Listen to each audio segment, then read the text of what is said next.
Buenas tardes, bienvenidos a todos a esta última mesa que cierra este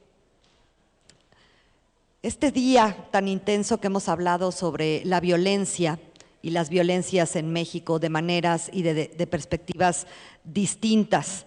Tuve la ocasión de inaugurar a las 9 de la mañana estas jornadas del Departamento Académico de Estudios Generales y ahora cierro con broche de oro este día con una mesa redonda dedicada a las respuestas frente a la violencia, la vida universitaria, la investigación académica, la sociedad civil y la impartición de justicia.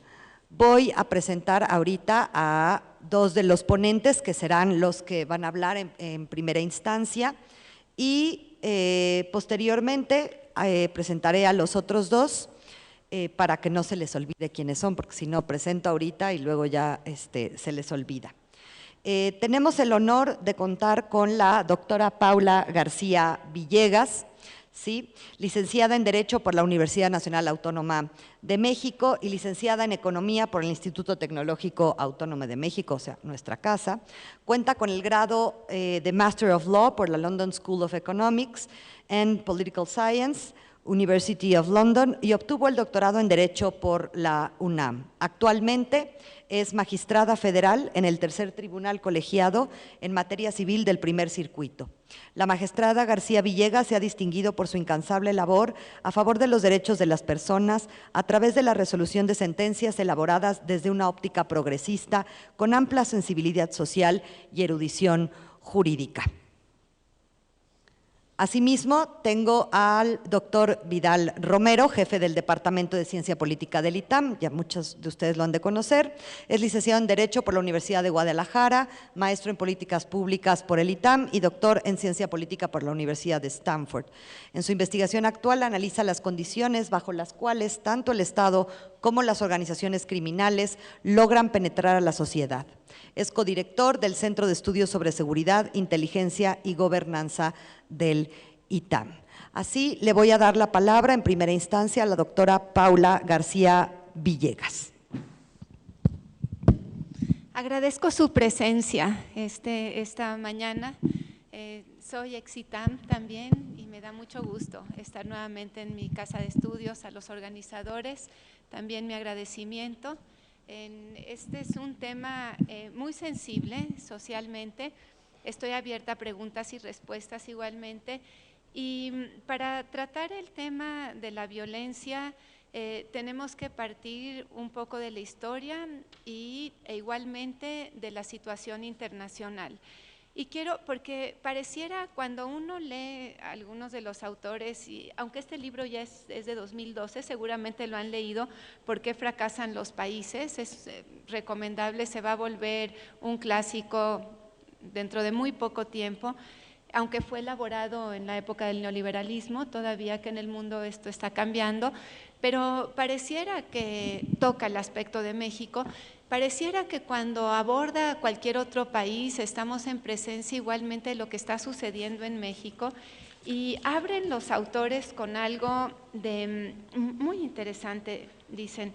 Las raíces del descontento de esos países, se refieren a Egipto, a Libia, a Siria, a Yemen, se encuentran en la pobreza.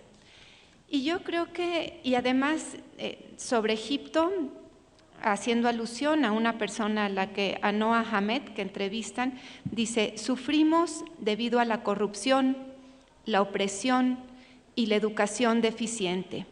Vivimos en un sistema corrupto que debe cambiar.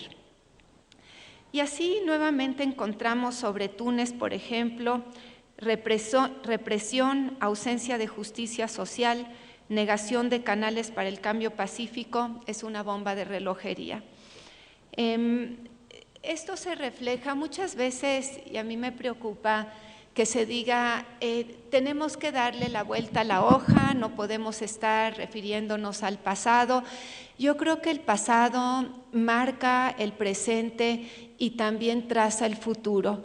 Si nosotros no conocemos el debilitamiento institucional que históricamente tenemos, la falta de Estado de Derecho y de principio de legalidad, igualmente que históricamente tenemos y que reportan una y otra vez autores extranjeros, a mí me causa también tristeza en ocasiones que tenga uno que sustentar necesariamente en un autor o en un autor nacional o extranjero un dicho, porque si no es descalificado.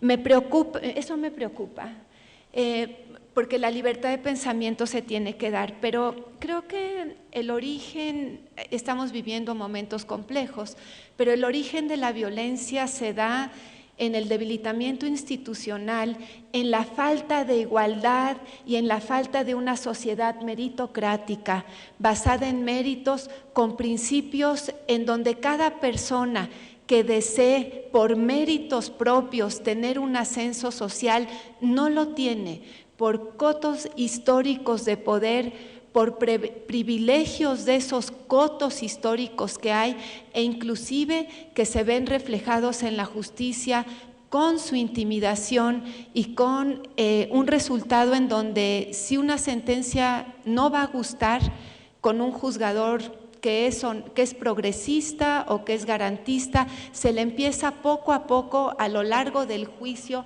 a tratar de callar igualmente. ¿Y por qué se da? Porque no tenemos históricamente un fortalecimiento institucional y tenemos, cuando las instituciones son débiles, todo puede pasar porque no hay Estado de Derecho y genera más pobreza. Y dicen estos autores también, por ejemplo, todos los impedimentos económicos a que se enfrentan distintos países proceden de cómo se ejerce el poder político, habla de un país en específico, el monopolio de dicho poder por parte de una élite reducida. Cuando esa élite reducida ve sus intereses afectados, no va a permitir el cambio.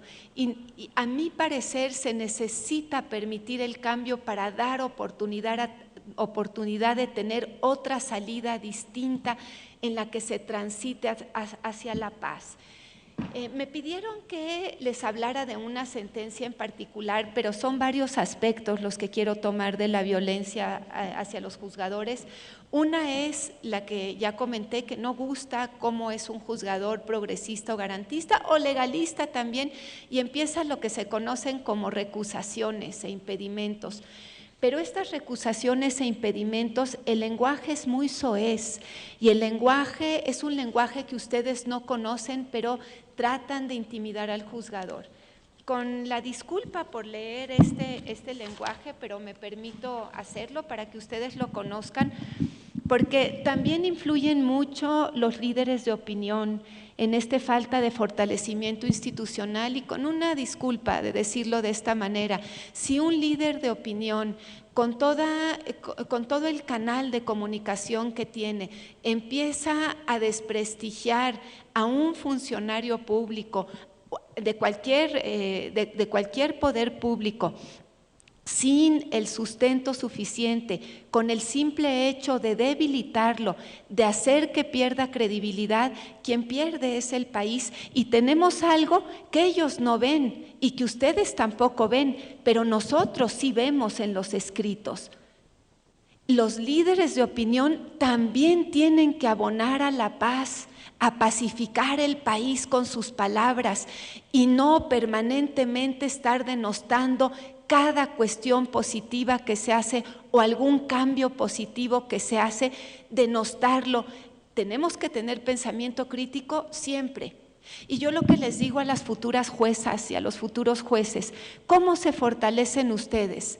Con una sentencia cuyos argumentos y cuyas consideraciones pueden sostenerse en materia administrativa ahorita, en 6 años, en 12 años y en 18 años y más. Claro, con los cambios propios y la evolución propia de la sociedad, pero cuyos argumentos se sostengan independientemente de quién ejerce el poder público en ese momento. Y en materia civil, que es donde la violencia también está verdaderamente fuerte en el lenguaje, ¿cómo se sostiene? Igualmente siendo progresistas, garantistas y sosteniendo esos criterios con la evolución propia que va acaeciendo en la sociedad durante los diferentes años. Con la disculpa a los miembros del presidium de lo que voy a leer, pero recibimos escritos que dicen: comienzo por lo que ya sabe el presidente de la Corte, que todos sus órganos de desamparo, subraya con negrillas e itálicas el prefijo des, en materia penal son una cueva de homicidas, que con tesis asesinan la ley de amparo, asesinan a la Carta Magna y asesinan a los derechos de la población. Sabe que esos defectos de sucia fundamentación y motivación, y así me puedo ir poco a poco con este lenguaje que es el primer impacto que reciben los juzgadores violento de las partes para evitar que se emita una sentencia conforme a derecho por toda esta descalificación social que existe, a veces de líderes de opinión, también soy profesora universitaria, en ocasiones de profesores universitarios, que genera un descontento mucho más allá de lo que humanamente se puede trabajar. Esto nadie lo conoce, estos escritos. Luego dicen nuevamente: disculpen y dispensen los improperios. Da un nombre de un magistrado, lo encubrió y dejó sin materia, habla del asunto, y luego utiliza el vocablo marranada que dictó con sus mafiosos, y cita nuevamente dos nombres de titulares y dice: esas cochinadas repitieron, porquerías, y en fin, y sigue una y otra vez. Cuando hay una recusación, que se presente la recusación. Es decir, la recusación se da porque puede haber una cuestión en donde se vaya a transgredir la independencia, la imparcialidad, la autonomía, la objetividad, pero se tiene que realizar con respeto y se tiene que realizar con un lenguaje de altura. Esto lo único que ocasiona es más violencia. La violencia genera más violencia. De todas maneras, el impedimento no prosperó. Los órganos jurisdiccionales no se van a declarar impedidos por un lenguaje soez o por un lenguaje en donde lo que quieran es quitar del camino a un juzgador o a otro.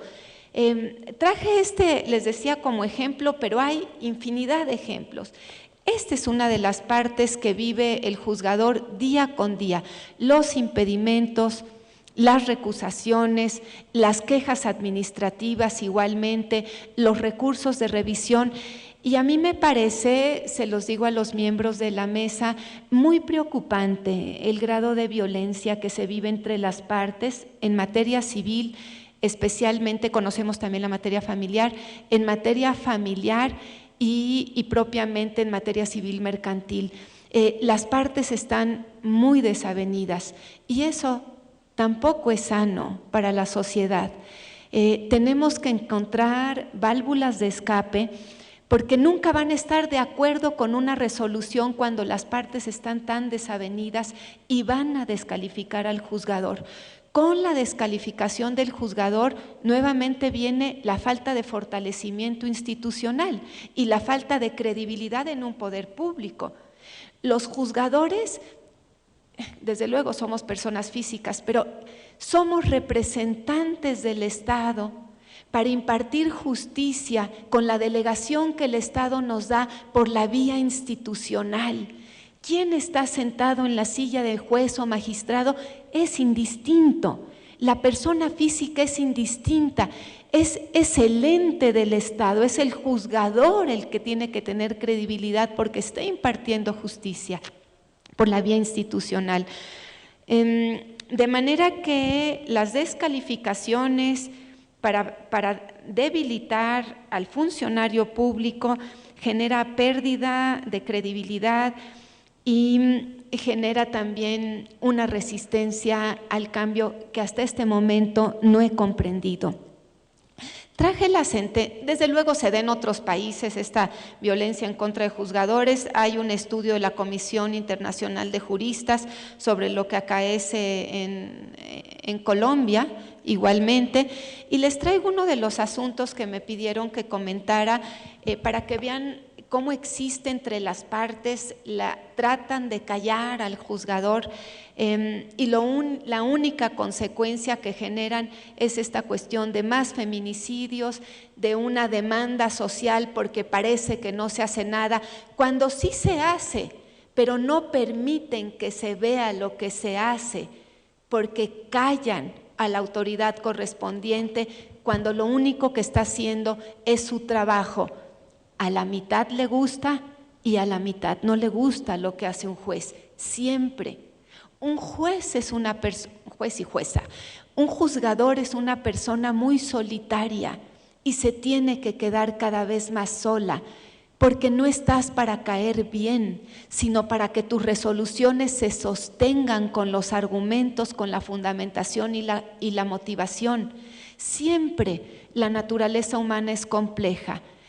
Y lo que va a hacer el ser humano es ir adecuando su realidad para que sea lo menos dolorosa posible. Van adecuándola y van cambiando las versiones para poder justificar una conducta.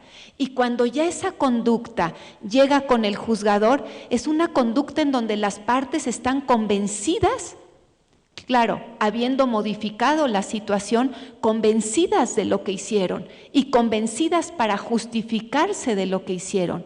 Hay poca autocrítica y poco sentimiento de qué hice bien y qué hice mal. Tiene que haber mucha más autocrítica por las partes para aceptar el resultado final del juzgador.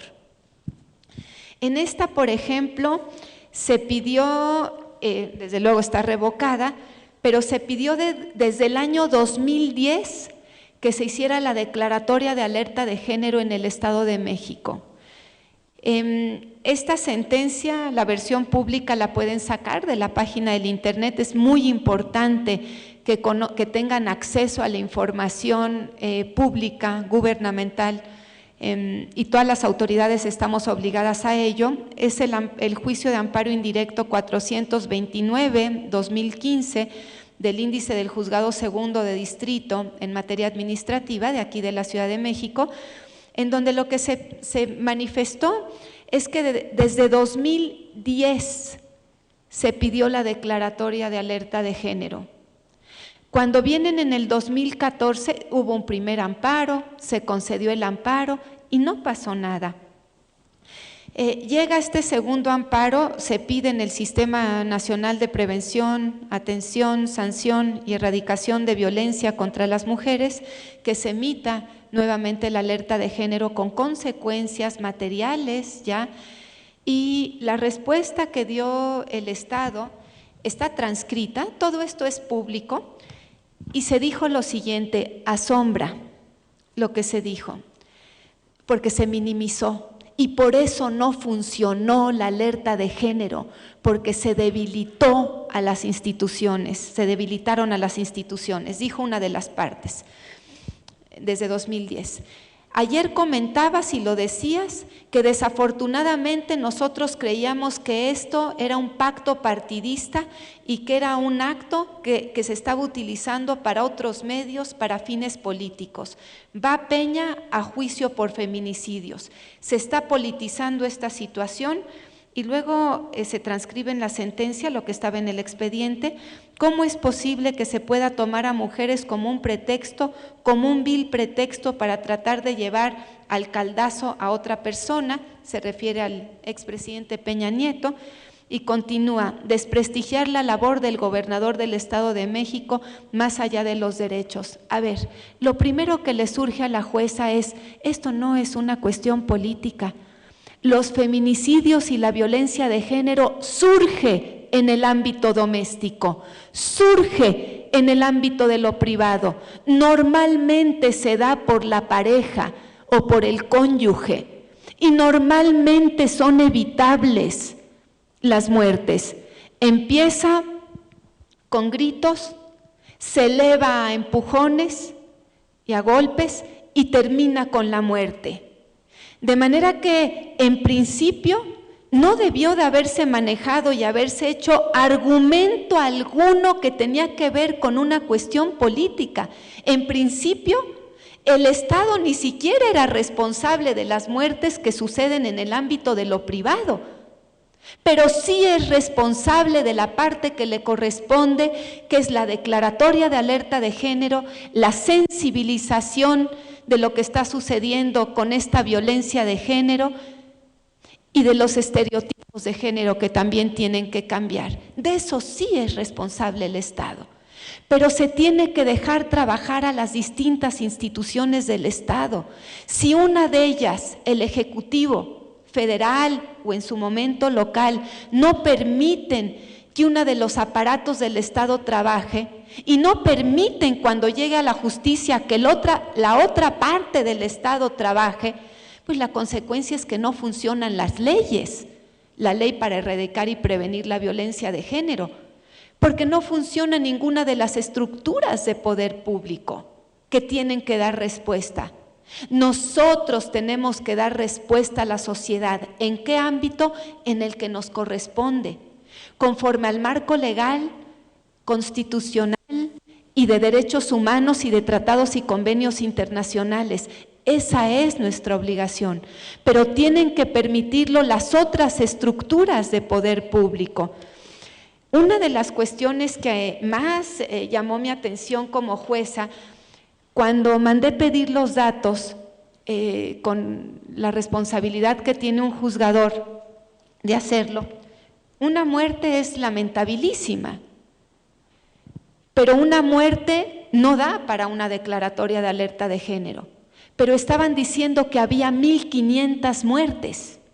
1.500 muertes sobra que da para una declaratoria de alerta de género, sin duda. Y mandé pedir los datos oficiales. Lo que me dijo la Procuraduría del Estado de México, no permití la intimidación, costara lo que costara, y trajera las consecuencias que trajera. Porque reitero, un juez es una persona solitaria, porque sus sentencias no le gustan a la mitad.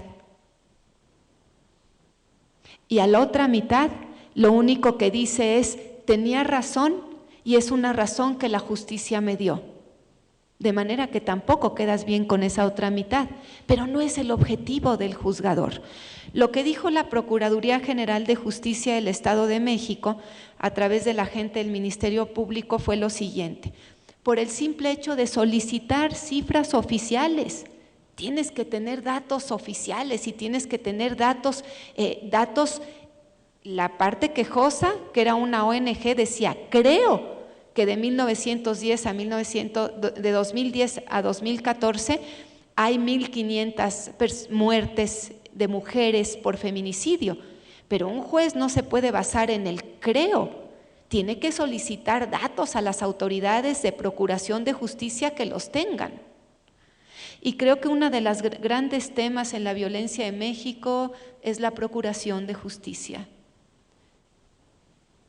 No hacen bien su trabajo, a mi parecer. Dijo lo siguiente: es evidente que el requerimiento de mérito de la jueza constituye una indagatoria emprendida de oficio por la ACUO que desvirtúa la naturaleza del juicio de amparo, ya que de acuerdo con su teleología, y dice, en cambio, la jueza de distrito se aparta de dicho objeto al emprender una investigación como si su naturaleza jurídica se equiparara a la de una autoridad administrativa con facultades de investigación y persecución de delitos. La información requerida no es necesaria para resolver la litis. Y así siguió una y otra y otra y otra vez. Y la jueza dijo, sí es necesaria esta información. y me voy a sostener en esta información. Y hay división de poderes. Esto está en mi cancha, esta pelota está en mi cancha, no en la tuya. En tu cancha está la investigación y persecución de los delitos. En la de la justicia, determinar si hubo, justicia federal, determinar si hubo o no violación a derechos humanos para que se realice o no una declaratoria de alerta de género, con toda la responsabilidad que tiene un juzgador federal frente a la sociedad civil, con toda la responsabilidad que se tiene frente a la opinión pública, frente a los estudiantes y frente a los profesores que analizan las sentencias. Lo que dijo la jueza frente a esta resistencia de entregar las estadísticas es que estaba al alcance de la autoridad de procuración de justicia recurrir en queja ante el colegiado los acuerdos, pero que se iba a sostener en esa petición. Posteriormente se hizo la declaratoria de alerta de género porque existía un juicio de amparo abierto, y no se hizo con el anterior juicio de amparo. Esto es delicado igualmente por doble vía. Acabo de comentar que independientemente de quién sea el juez, es un juzgador federal, punto. Que el Estado le delega la responsabilidad para que en la vía institucional se imparta justicia, punto.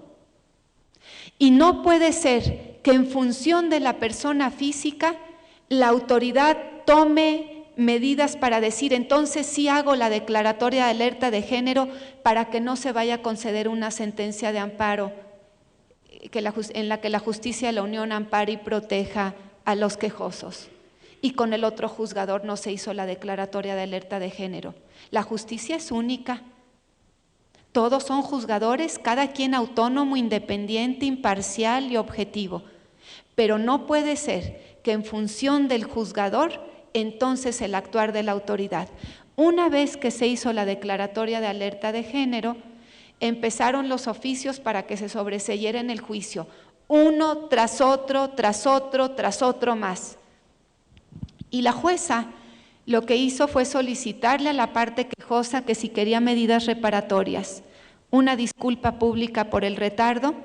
En ese entonces no se estilaban las disculpas públicas, estadísticas confiables para que la sociedad civil supiera con el acceso a la información pública cuántas muertas ha habido por feminicidios desde 2014, un monumento a las víctimas por el derecho al no olvido, también a ellas, entre otras de las medidas reparatorias, a pesar de que estaba ahí, el reconocimiento en un acto público de la responsabilidad del Estado en la memoria de las mujeres que han sido asesinadas en el Estado de México, lo que ya comenté, las estadísticas, para que ustedes como sociedad civil conocieran estas estadísticas confiables que emanen de los órganos de poder público.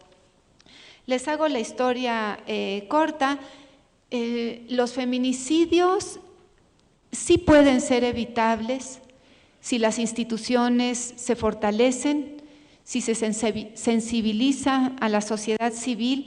Lo lamentable de esto, a pesar de las medidas reparatorias, y con esto creo que mi tiempo se ha prácticamente acabado, es que fue revocada la sentencia, se sobreseyó por cesación de efectos, ya con el artículo 1 constitucional en vigor que contempla la obligación de tener medidas reparatorias.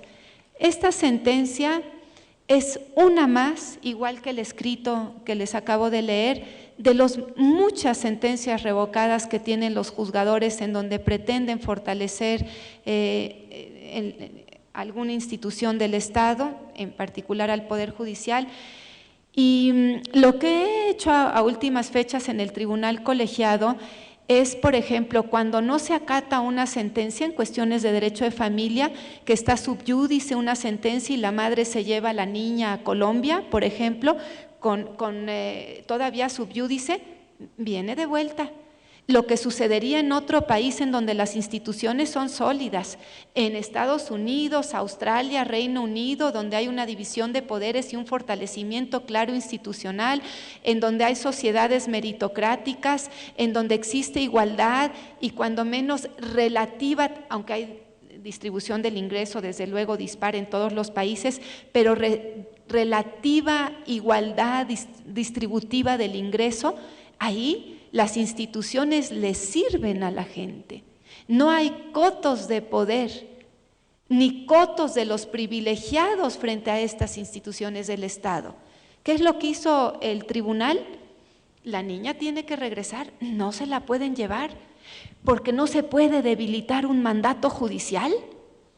Las sentencias y los mandatos judiciales se ejecutan porque lo ordena un juzgador, parte del Estado. Y eso es lo que está faltando en México, el respeto a la autoridad, al Estado de Derecho y el acabar con los privilegios, pero privilegios históricos. Lean por favor este libro de ¿Por qué fracasan los países?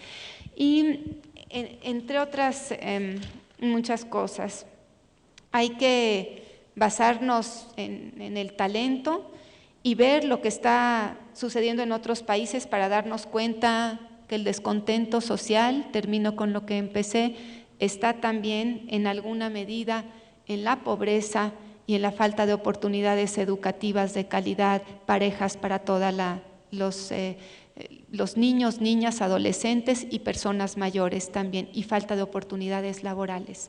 Muchas gracias.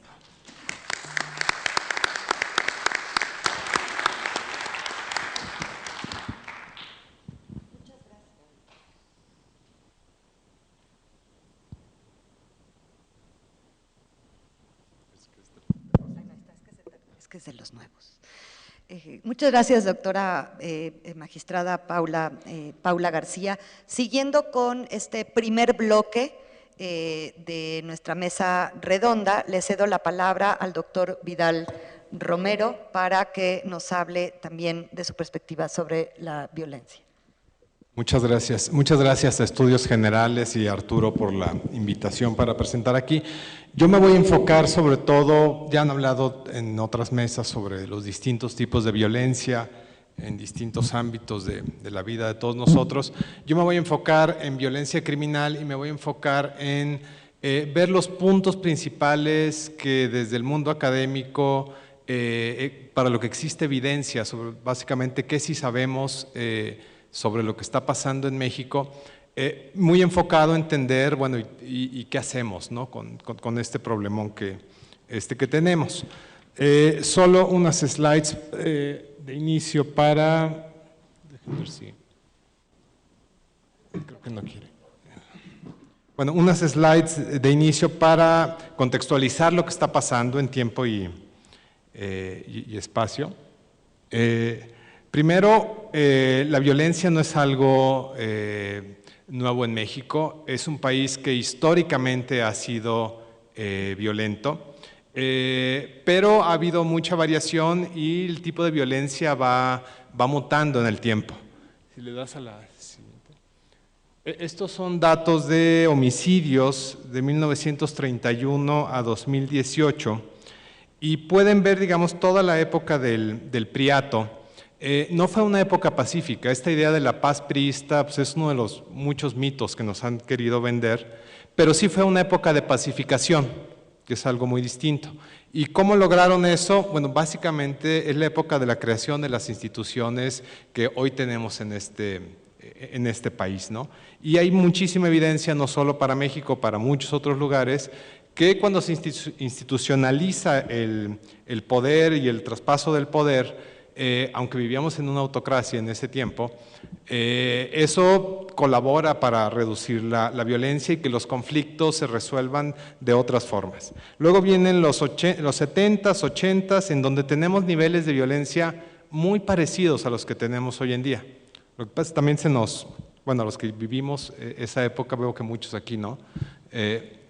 Y a los más veteranos, pues, se nos olvida, digamos, qué pasaba en esos tiempos. Ahora, sí ha cambiado el tipo de violencia. Era una violencia mucho más, por ejemplo, rural que urbana, y no, digamos, para esto, digamos, hay varios trabajos de antropología muy interesantes, digamos, el tipo de violencia, digamos, la hazaña de los delincuentes, el tipo de armas, etcétera, etcétera. Eso sí ha cambiado, ¿no? Sí, en la siguiente, estos son, pues, digamos, los principales eventos violentos que ha habido en el México en los últimos 2 siglos. Vean la columna que está en rojo, es la tasa de muertes o de homicidios para la guerra contra las drogas, y podrán ver, digamos, la diferencia en magnitudes. ¿Sí? Es decir, estamos hablando, por ejemplo, si lo comparamos con la Revolución Mexicana, pues que por cada homicidio que observamos hoy en día, había 30 muertes violentas durante la Revolución. ¿Sí?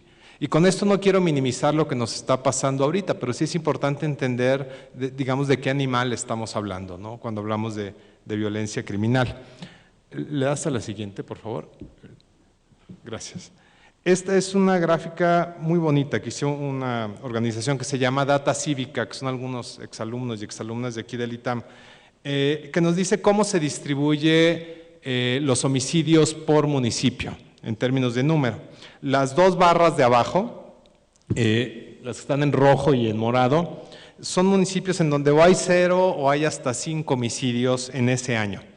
Entonces, hay muchos municipios en donde no pasa mucho en términos de homicidios, pero hay otros en donde se han vuelto extremadamente violentos para cualquier estándar, no solo mexicano, sino internacional. Y es importante entender que esto no es algo exclusivo de México. La dinámica de la violencia en México, y también de esto hay mucha evidencia, sigue la de cualquier otro país. Digamos, no somos extraterrestres, es decir, pasa más o menos lo mismo que en otros países. La violencia se focaliza en ciertas zonas de los países, en ciertas ciudades y dentro de las ciudades en ciertos lugares.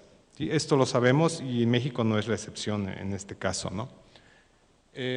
En el tiempo, vean cómo va cambiando la distribución. Cada distribución que observan para cada año es el número de homicidios por cada semana, es decir, dentro de cada distribución hay 52 barritas, ¿sí?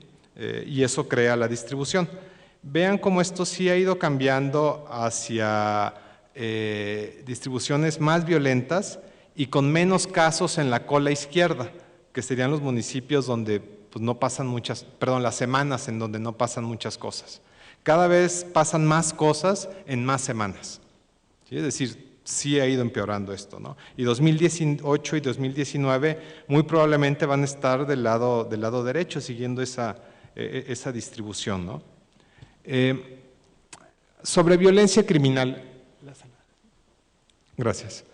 ¿Qué sí sabemos? Bueno, sí sabemos que buena parte de la violencia criminal, y me estoy enfocando en violencia criminal, se relaciona con esta idea, así en lenguaje policíaco, de la pelea por la plaza. Es decir, hay algo de valor en el territorio que quieren capturar estas organizaciones. También sabemos que la estrategia de captura de líderes del crimen organizado genera más violencia sistemáticamente. Es decir, hay varios estudios que lo muestran. También sabemos que hay una tensión, y esto vuelvo al final a la hora de qué hacemos, hay una tensión no solo de la agenda pública, sino también presupuestal sobre crimen organizado y más específicamente sobre organizaciones de tráfico de drogas. Si consideramos que alrededor del 80% del gasto de los municipios, por ejemplo, es o transferencias federales o gasto federalizado por algún tipo de fondo, solo 20% de lo que gastan las policías municipales viene de los contribuyentes locales directamente. ¿Sí?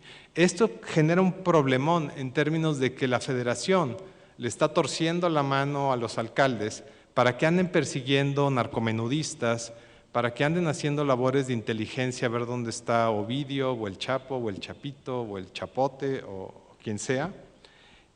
Y esto en detrimento del crimen ordinario.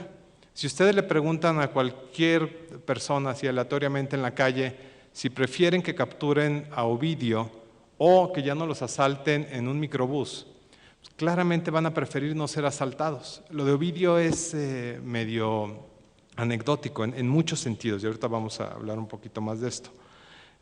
También hay mucha evidencia de que cambios que hacen más permisiva la venta de armas en Estados Unidos tiene un efecto negativo en homicidios en territorio mexicano.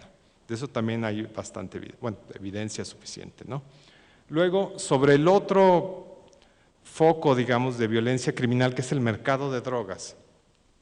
Creo que es de los principales problemas que enfrentamos. Uno, el foco ha sido sobre este mercado ilegal, pero no es el único, y la justificación de intervenir en ese mercado es bastante débil. No hay una razón suficiente como para ver lo que estamos gastando en esto. Si ustedes piensen, supongan que el fin de la guerra contra las drogas es que las drogas no lleguen a la población. Supongan que ese es el fin, ¿no? Bueno, esta política no lo ha logrado. Si ustedes ven los datos de las encuestas de consumo de drogas, de hecho va para arriba el consumo, uno. Y dos, si ustedes ven la población afectada, estamos hablando de proporciones pequeñititas de la población. Quienes consumen, por ejemplo, marihuana, pues digamos consumidores fuertes no llegan ni al 5%. Si nos vamos a consumidores fuertes de cocaína, pues no llegan ni al 1%. ¿Sí? Y yo quiero no sé, llegar con algún funcionario público y decirle que tengo un problema de política pública que afecta al 1% de la población, pues me cierran la puerta en la cara, ¿no? Es decir, pues a quién le importa, ¿no? Bueno, con las drogas parece que sí nos importa y nos estamos gastando 2 veces lo que costaba el extinto Seguro Popular en pelear contra organizaciones criminales. Para nada, básicamente, ¿no? Y de esto lo que sí hemos aprendido es que hay evidencia de que las organizaciones criminales se comportan como cualquier agente económico, donde tienen el monopolio de la localidad. Las organizaciones criminales son mucho menos violentas, básicamente porque pueden hacer su negocio sin ser molestados.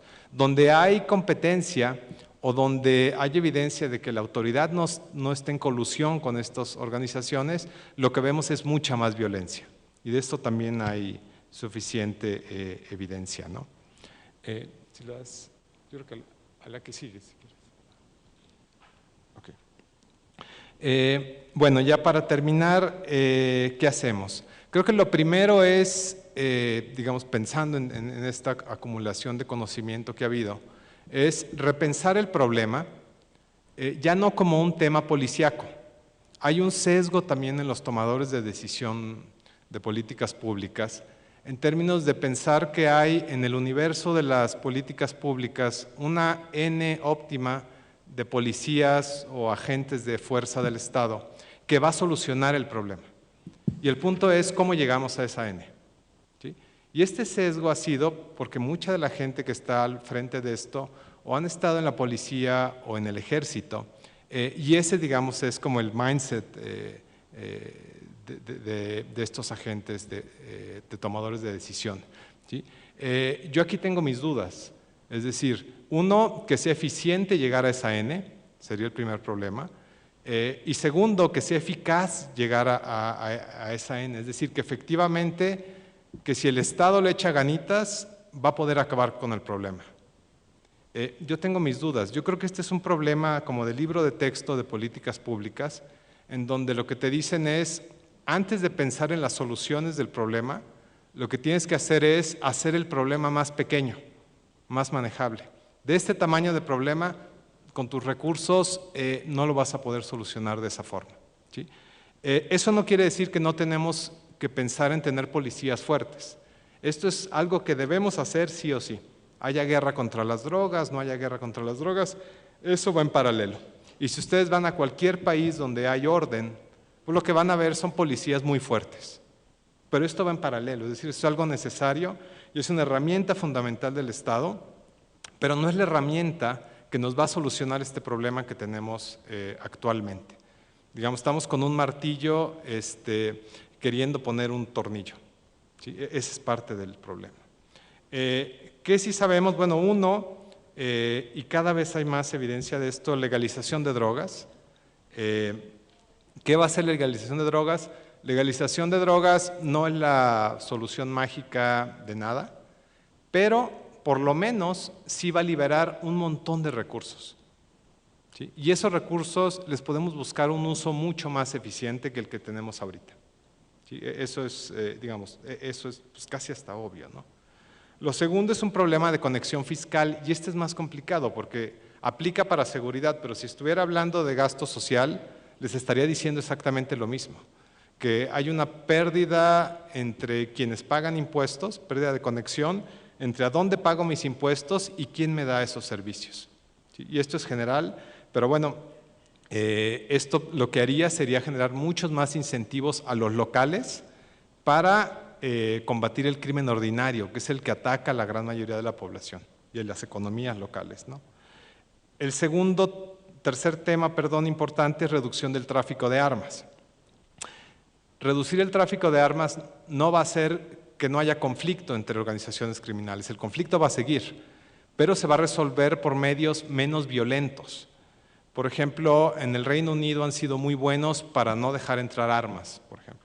Entonces los conflictos entre grupos criminales o contra la población se da con cuchillos, navajas, etcétera. Son mucho menos letales. ¿Sí? O sea, sí importa con qué se están peleando, ¿no? Digamos, no sé, a sus hijos cuando se están peleando, pues no es lo mismo que tengan un bat a la mano a que solo tengan sus manos. El daño va a ser mucho mayor. ¿Sí? Otros países, por ejemplo, Cuba también ha sido muy bueno para, bueno, por distintas razones, pero muy bueno para no dejar entrar armas a su territorio. Y la gente se sigue peleando y sigue habiendo conflictos en Cuba, pero se pelean a golpes y la mayoría de los homicidios son a machetazos, etcétera. Pero a machetazos se muere mucha menos gente que a balazos. ¿Sí? Entonces, en todo esto lo que estamos haciendo es un trade-off entre un mundo pésimo y un mundo malo. ¿Sí? Ese es, digamos, el nivel de problema que tenemos, ¿no? Y por último, la especialización de las policías. Actualmente tenemos un serio problema de pensar que el policía tiene que ser desde el que capture al peor criminal hasta hacer viene, si nos queremos estacionar. ¿Sí? Y de esa forma, pues no funciona en cualquier trabajo. Si ustedes les piden hacer 10 cosas distintas, no van a ser buenos para ninguna de esas 10 cosas. ¿Sí? Y se van a distraer haciendo quizá las cosas menos importantes, como pasa en muchos casos. Y es simplemente un problema de pues, cómo decidimos asignar los recursos. Por eso, digamos, pensando en esto y en cómo está sesgada, digamos, las preferencias en la agenda pública y cómo están totalmente desconectadas de lo que los ciudadanos quieren, es una pésima idea centralizar policías, por ejemplo. ¿Sí? Sí queremos una policía que se encargue del crimen organizado, de eso no hay duda, pero también queremos una policía que lleve al borrachito a su casa, que baje el gato del árbol y que le oriente a la gente sobre a dónde ir y dónde no ir. ¿Sí? Todo eso debiera ser posible y es posible en muchos países. Y bueno, hasta aquí dejo mi intervención. Muchas gracias.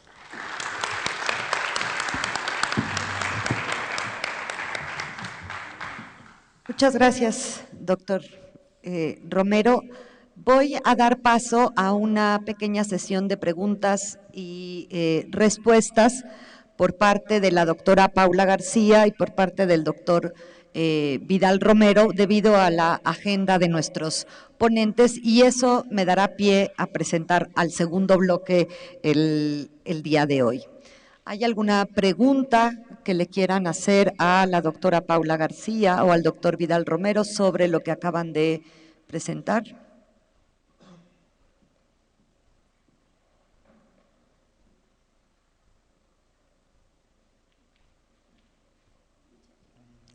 Sí.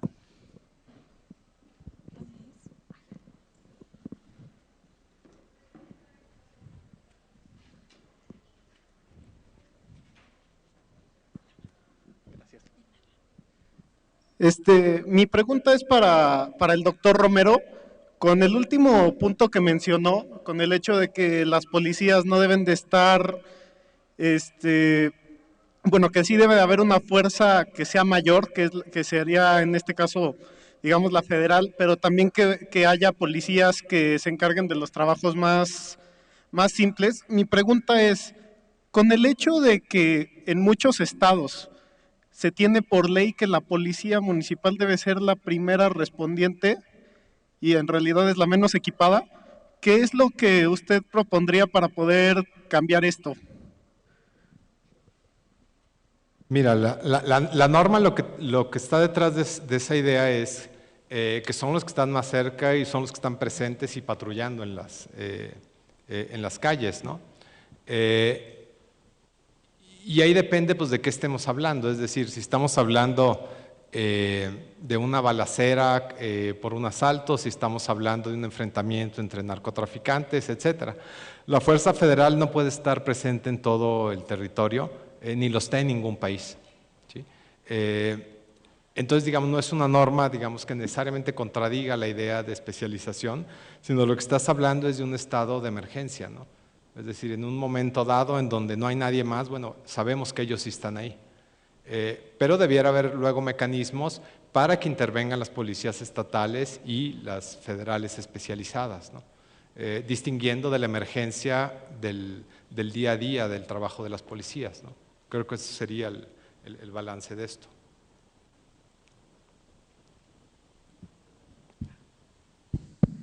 Tengo que despedir a la magistrada, la doctora Paula García. En nombre del Departamento de Estudios Generales, le hago entrega de su reconocimiento. Ahorita seguimos, nada más que… ¿Mande? No, sí, son para usted. Sí. Gracias por su presencia. No, le agradecemos porque sabemos que en su apretada agenda hizo un espacio y un gran esfuerzo por venir. Muchas gracias.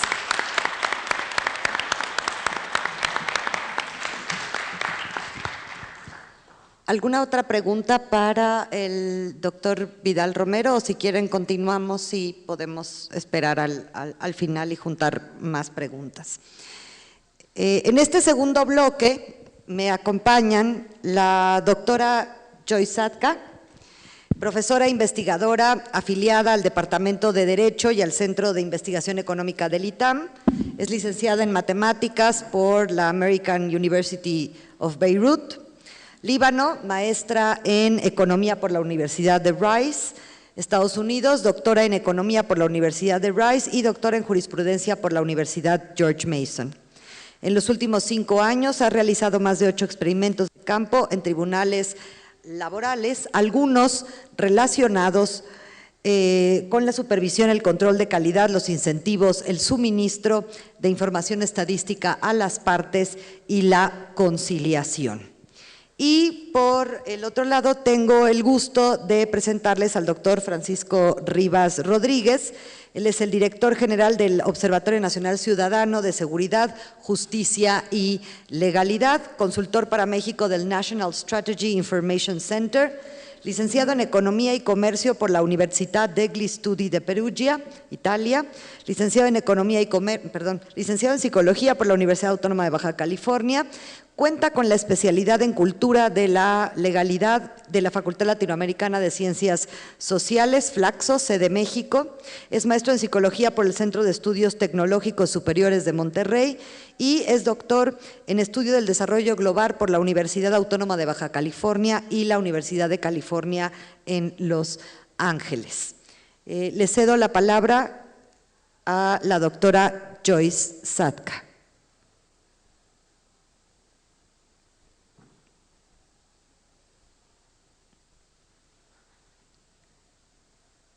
Nada más que resolvamos el detalle técnico.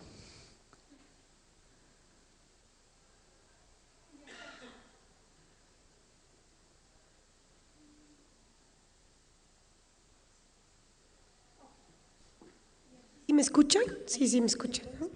Este es adelante, atrás. Adelante. Atrás. Adelante, atrás. Ok, perfecto. Bueno,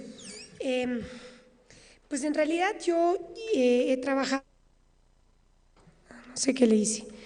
He trabajado en temas de derecho laboral y un poco eso me ha llevado a conocer un poco sobre la normatividad, sobre cuestiones que tienen que ver con violencia y con los derechos de las personas a vivir en un ambiente que está libre de violencia y cómo intentar lograr eso en un entorno, como estuvimos escuchando, donde sí tenemos violencia y que en cierto sentido la violencia va en aumento, ¿no?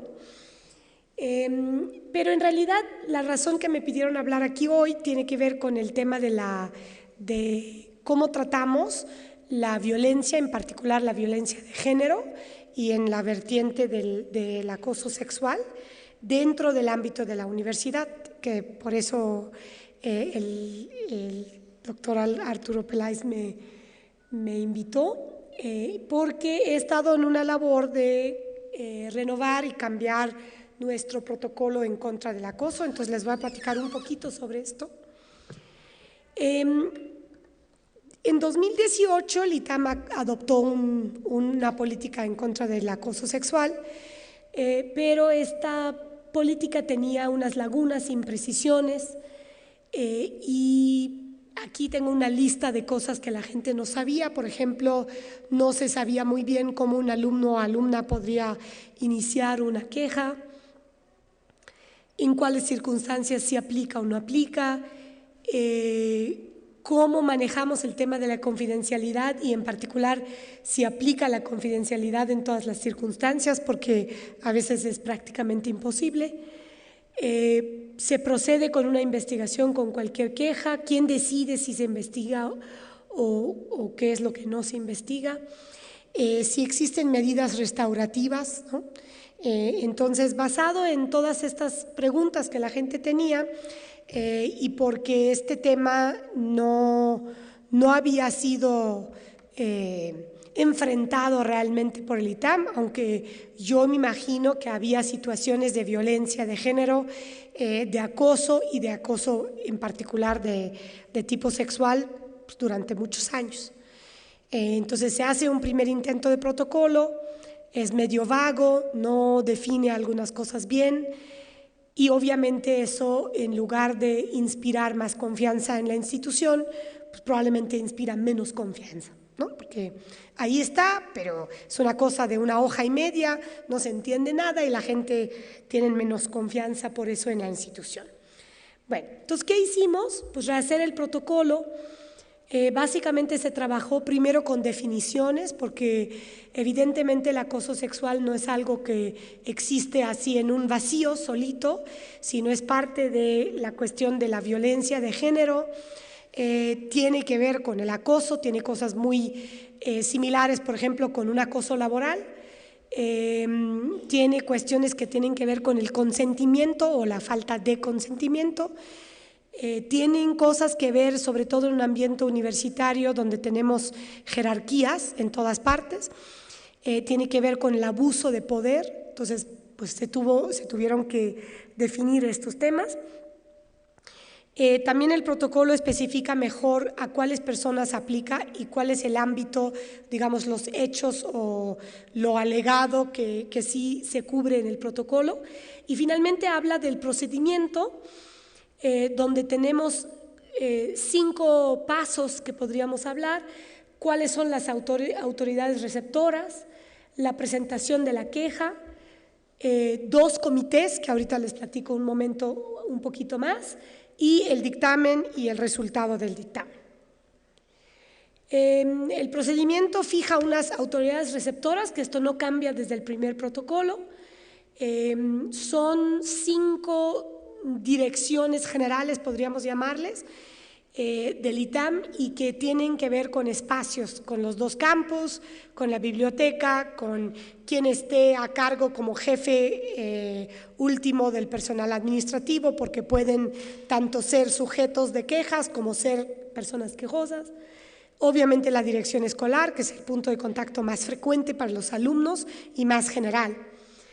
Y luego se define un comité institucional que tiene un profesor de cada división y tiene un representante del alumnado. Es una primera instancia que considera las quejas y determina si se requiere investigación. También determina si se requieren medidas cautelares, porque la idea es que algunas investigaciones toman varios meses realizarlos y es importante, mientras tanto, proteger y evitar mayores daños que pueden suceder. Y ya pasando a la etapa de investigación, en caso de que se considera que se requiere una investigación, hay un comité de investigación. Se pretende que este comité cubra todos los departamentos académicos y que tenga también alumnos y personal administrativo del ITAM. Evidentemente ya estamos hablando de un comité que tal vez va a tener 25 personas y se hacen comisiones de 3 personas o más de ese comité para la investigación de cada queja, evitando cosas como conflictos de interés, como que alguien tenga que juzgar si ocurrió o no acoso sexual en un departamento donde uno mismo labora, o siendo estudiante tengo que participar en un comité, pero la persona quejosa o la persona contra la cual se hace la queja es alguien que yo conozco personalmente, etcétera, ¿no? Por eso se piensa que sea un grupo más grande de personas y para evitar este tipo de problemas se puedan recusar las personas y que se forme un comité más pequeño para la investigación. La investigación, lo que sí dice nuestra nueva política es que tiene que citar a la persona quejosa, cita a testigos en caso de que los testigos existan, puede requerir documentos de diversas áreas del ITAM, lo que implica que tiene que haber una colaboración interdepartamental e interdivisional para proveer cosas como evaluaciones de profesores o incluso acceso a correspondencia, memos, actas que hayan sido elaboradas dentro de alguna división o algún departamento. Provee el derecho a la réplica y a la defensa, y justo ahí es donde el tema de la confidencialidad puede ser complicado, lo veremos en un momento, y realiza un dictamen escrito con el resultado de la investigación, debiendo determinar en el dictamen si existió acoso sexual o una conducta relacionada. A veces es una conducta relacionada la que se encuentra. Y a veces no es precisamente en la definición de acoso sexual, pero puede ser que es un tipo de comportamiento que tampoco es aceptable y no se debe de permitir, y debe haber algún tipo de consecuencia de haber incurrido en esa conducta. Las sanciones son aplicables en conformidad con los estatutos y reglamentos existentes del ITAM, que en general hablan de amonestaciones. Para estudiantes pueden hablar de suspensiones, que pueden ser suspensiones temporales, y también hablan de separación definitiva, ¿no? Tanto para profesores como para administrativos y alumnos. Moviéndonos un poquito al tema de la confidencialidad, creo que es un tema, es interesante este caso porque por un lado estamos tratando de hacer algo en contra de la violencia. Por otro lado, estamos tratando de construir una nueva institución que no existía antes. Hace 2 años apenas, nadie había escuchado de una política en contra del acoso sexual en el ITAM, aunque tal vez algunas personas sentadas aquí, incluyéndome a mí, sabíamos que pasaba. Y pues no nos gustaba que pasara, pero no teníamos ninguna regla escrita al respecto. Entonces ahora estamos elaborando reglas escritas para tratar de erradicar o combatir, disminuir, eliminar cierto tipo de conductas que creemos que pasan y que no queremos que existan para nada. Queremos cero tolerancia. De hecho, algunos de ustedes han visto unos pequeños como flyers que pegaron en muchas partes diciendo cero tolerancia al acoso sexual. Pero solo por decirlo no ocurre. Entonces necesitamos una institución. Entonces, por un lado, estamos aquí en un panel hablando de la violencia. Esto es un tipo de violencia, queremos erradicarlo, pero sin tener una institución fuerte en la que la gente cree y le tienen confianza y entonces participan en el proceso, pues no lo vamos a poder erradicar. Y uno de los temas importantes y que afecta mucho la confianza que diversos actores tienen en el procedimiento es el tema de la confidencialidad. Por un lado, si yo soy una persona que realiza una queja, es decir, si yo considero que yo fui víctima, no quiero que digan quién soy. Y tampoco quiero, sobre todo, que expliquen todos los detalles de por qué yo me estoy quejando a la persona en contra de la cual estoy quejando, porque puede ser que esta persona es mi jefe, puede ser que es mi asesor de tesis, puede ser que es mi profesor en alguna clase. Entonces no quiero que se revele esta información. Por otro lado, tiene que haber confianza en esta institución, no solo de parte de las personas que solicitan la intervención a través de una queja, pero también necesitamos confianza en toda la comunidad, incluyendo las personas que pueden en algún momento ser sujetos de una queja, que por cierto es todos los que estamos aquí sentados, porque todos podríamos ser sujetos de una queja, o los que pensamos tal vez que por la posición que tenemos y por las actividades que tenemos un particular riesgo en, digamos, ser sujetos de una queja. Entonces necesitamos confianza de esa parte de la ecuación, porque somos todos parte de una misma comunidad. Y las personas sujetas de las quejas pues no tendrían mucha confianza en un procedimiento en donde no se pueden defender, porque no saben de lo que están siendo acusados. Entonces, por eso la política habla de una réplica, pero hay veces cuando yo puedo describir los hechos que alega la persona quejosa y pueden ser hechos suficientemente genéricos que la persona a la que le estoy informando como persona sujeta de esta queja no logra identificar quién es, pero en muchos casos sí, porque son hechos muy peculiares que solamente podrían haber pasado con una persona. Entonces ya sabe quién lo acusó, ¿no? Y eso es algo que la presunta víctima no quiere, porque justo inhibe que meta la queja el hecho de que esta persona podría saber. ¿Okay? Entonces esto es un poco complicado. ¿Qué es lo que nosotros hemos optado como institución? Que no es la misma decisión que tomaron en todas las otras universidades. Hay ejemplos como la UNAM, donde es más o menos similar a nuestra decisión, optar por la confidencialidad, y hay otras universidades donde se trata de hacer un proceso más abierto. Nosotros optamos por la confidencialidad por 3 razones importantes. Porque no queremos inhibir las quejas. Justo la falta de confianza en la institución ha hecho que la gente no denuncie cosas que sí pasan.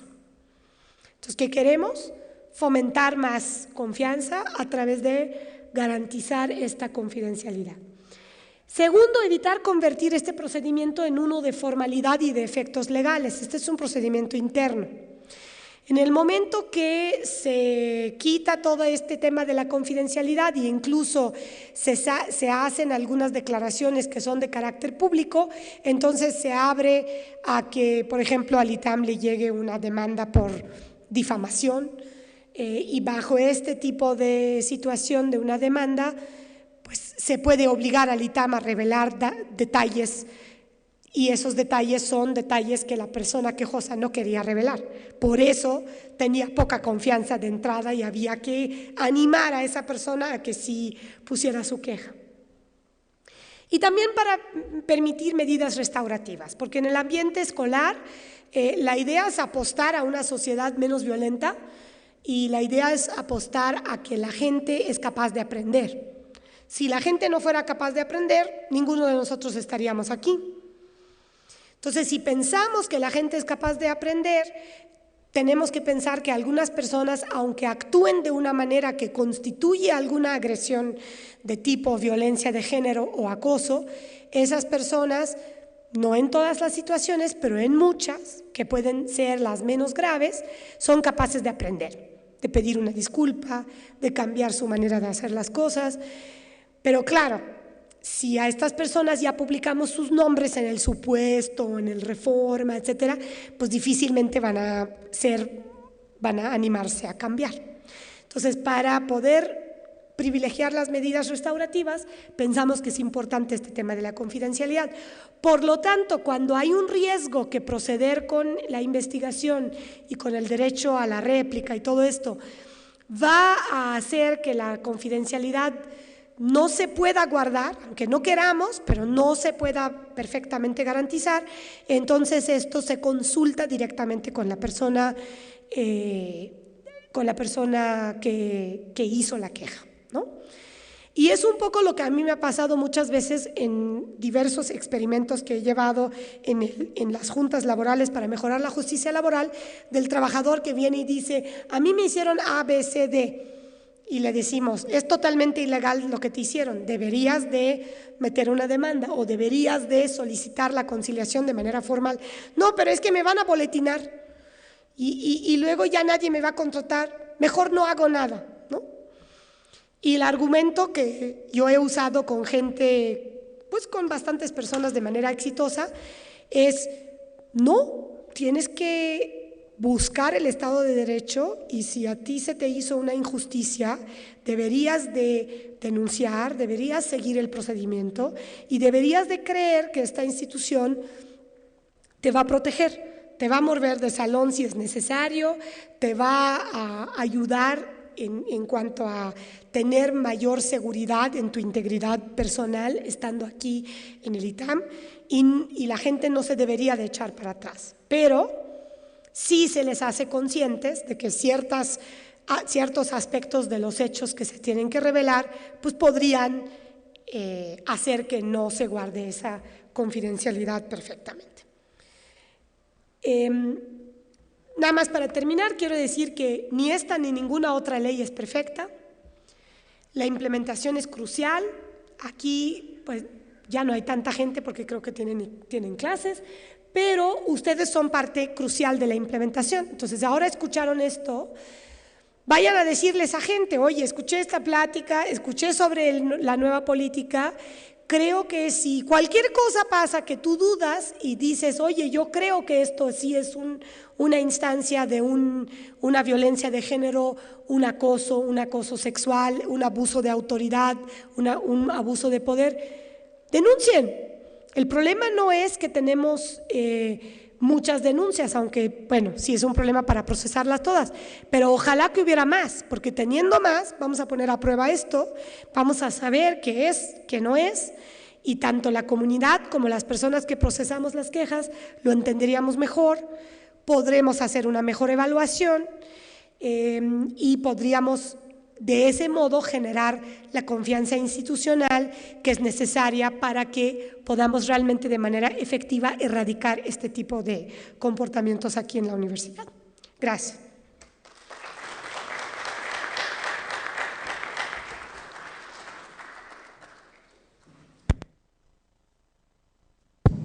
Muchas gracias, doctora. Creo que esto es muy importante para entender también qué se hace hacia adentro, no solo hacia afuera. Y ahora cedo la palabra al doctor Francisco Rivas Rodríguez, que nos va a hablar sobre cuál es la respuesta contra la violencia, pero desde la perspectiva de la sociedad civil. Muchas gracias. Sale medio mocha la presentación, pero mientras tratamos de arreglar esto, pues quiero empezar agradeciendo al ITAM la oportunidad de platicar con ustedes. Uno de los aspectos que en el observatorio nos interesa es precisamente hacer conciencia y crear capital social. Para quien no nos conoce, el Observatorio Nacional Ciudadano somos una organización sin fines de lucro de la sociedad civil. Nos hemos especializado en el tema de seguridad y justicia. A lo largo de los últimos 3 sexenios hemos sido una voz crítica e independiente. No recibimos fondos públicos, los que nos ha permitido de muchas maneras ser esa voz precisamente independiente para opinar alrededor de cómo está el país. Y creo que precisamente como la participación que nos hacía la doctora Sacal hace algunos momentos, puede partir para la discusión que queremos. En México tenemos una política de seguridad, tenemos una política de estado de seguridad.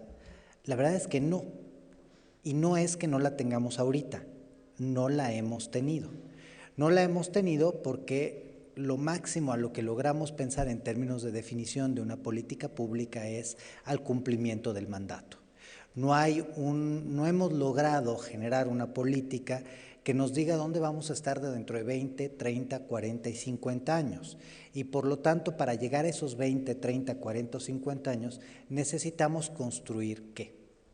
Ahorita las últimas 2 participaciones han retomado precisamente un tema principal. que son las capacidades del Estado. Pues, ¿cómo estamos en este momento en nuestro país? ¿Dónde estamos en este momento en nuestro país? Voy a darle a todas para de una vez hacer el resumen. Ya el doctor Vidal nos hacía una caracterización sobre la violencia en México. Efectivamente, México está viviendo una crisis de violencia que es diferente a las otras crisis de violencia que hemos tenido. México siempre ha sido un país violento, ya no lo demostraban datos. Nosotros presentamos hace 5 años un estudio sobre homicidio, donde precisamente abarcamos los últimos 50 años, y ahí se expone cómo en términos de tasas de homicidio, las tasas que teníamos hace 50 años eran mayores a las que tenemos en este momento.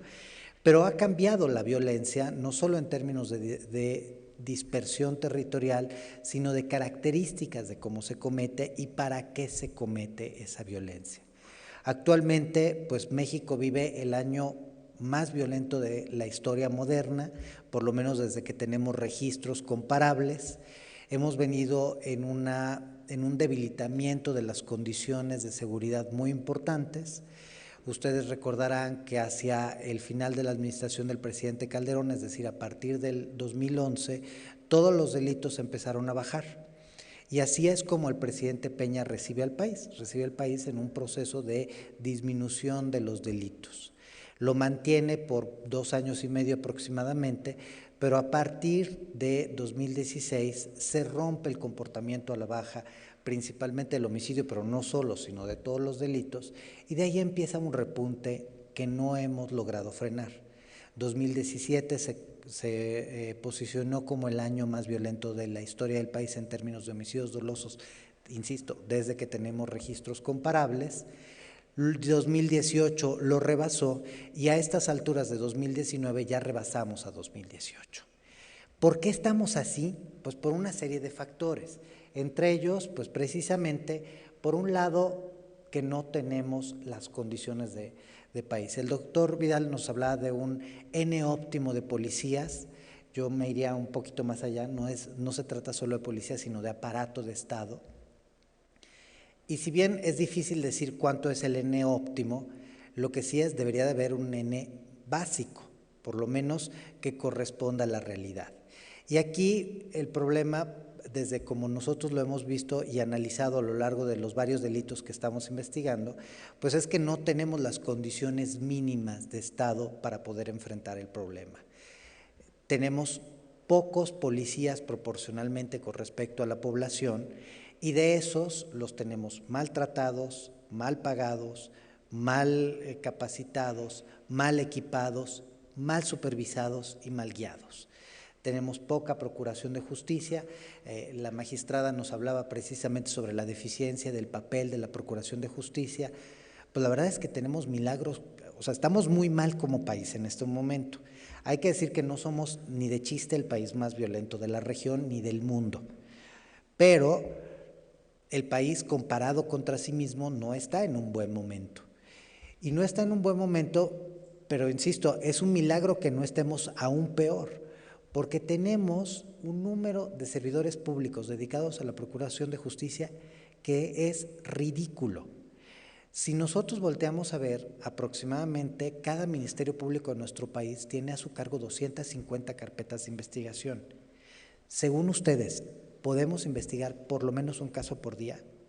Pues claro que no, que acaba sucediendo que le damos prioridad solo a lo que en la agenda se vuelve más mediático, a lo que nos genera un mayor problema.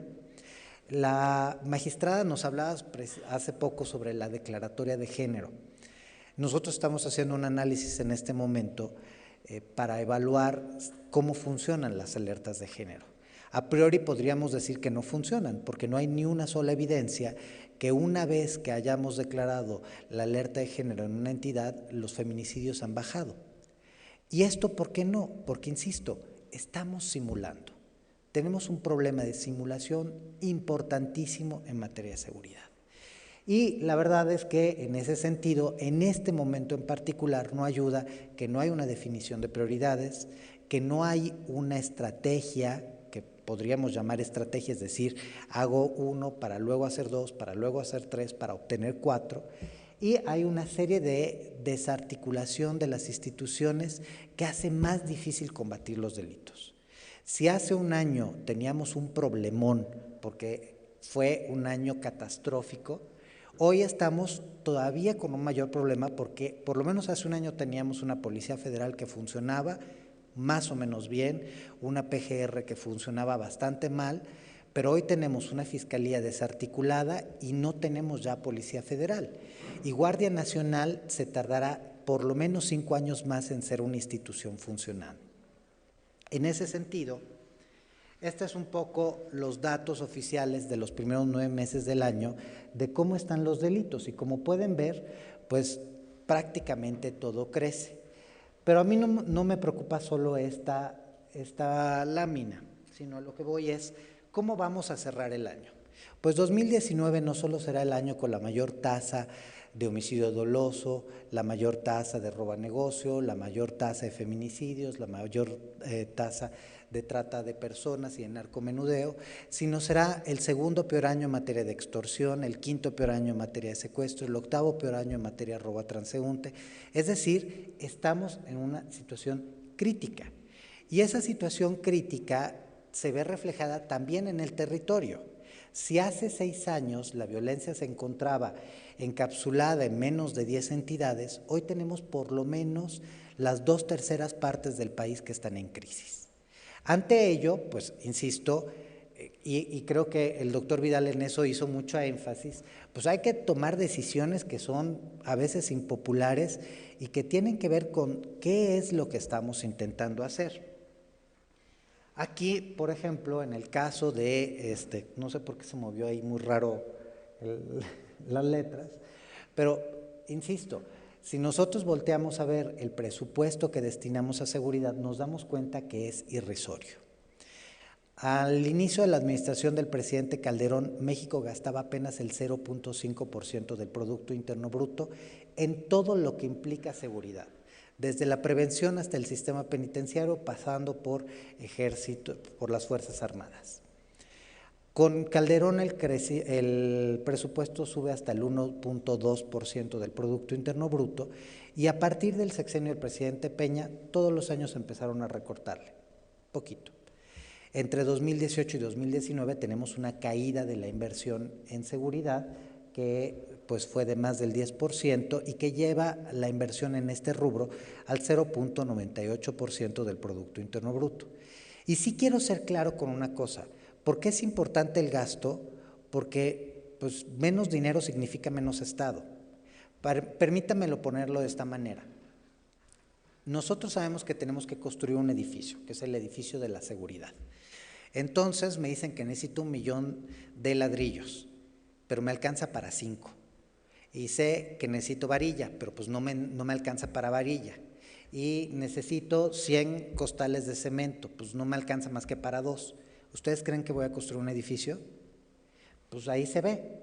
¿Y qué pasó entre este año y el otro? Recortamos un 27% a prevención del delito, un 10% a combate a la delincuencia, un 33% a antisecuestro, un 50% a búsqueda de personas, 17% a procuración de justicia, 15% a anticorrupción, 33% a lo que se le otorga a los estados, que como justamente el doctor Vidal nos hacía saber, pues prácticamente más del 80% de los recursos, tanto estatales como municipales para procuradurías y policías, pues proviene de la federación, es decir, los dejas en calzones, por decirlo en bonito español, y un 5% a derechos humanos.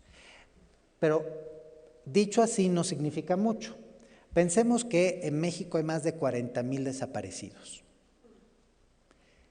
El recurso que en el año pasado se otorgaba para desde salarios hasta el desplazamiento, hasta la atención de la víctima, hasta los reactivos forenses, era de 189 millones de pesos.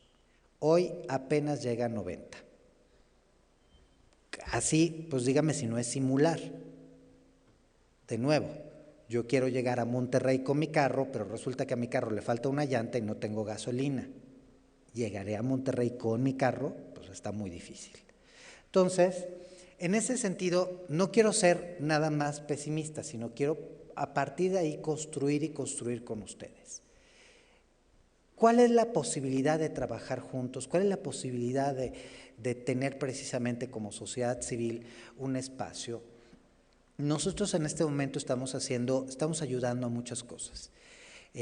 Acabamos de establecer con la Guardia Nacional que precisamente les vamos a donar no solo el diagnóstico de cómo están los integrantes, esas personas que se están integrando a la Guardia Nacional en términos de actitudes, conocimientos, habilidades, etcétera, sino que a partir de ahí les desarrollaremos la malla curricular para la formación y profesionalización de la Guardia Nacional.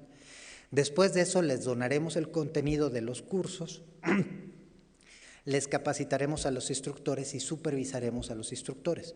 Y todo esto es al 100% donado. Nosotros no aceptamos ni el desayunito. ¿Por qué? Porque no queremos precisamente que eso pueda influir en que en algún momento digan, es que ustedes madrean porque no les dan o protegen porque sí les dan. No, queremos ser independientes. Estamos trabajando con las unidades antisecuestro del país, estamos trabajando con fiscalías y procuradurías precisamente en sistemas de registro. Estamos trabajando, hace rato se hablaba sobre registros delictivos.